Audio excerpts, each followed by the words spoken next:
Let's now have a look at the sports news with Mr. Dribbling.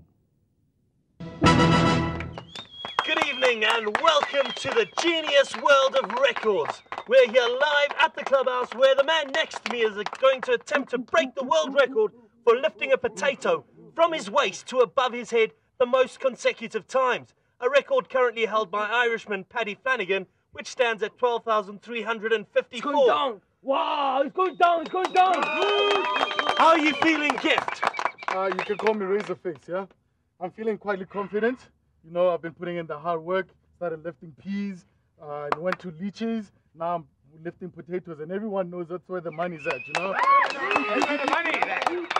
Well, let's start then. Without further ado, the proceedings today are overseen by our auditing company, Dilute and Touch.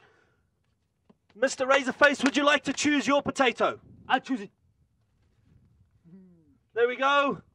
And he's off, starting in 3, 2, 1, and go! 1, 2,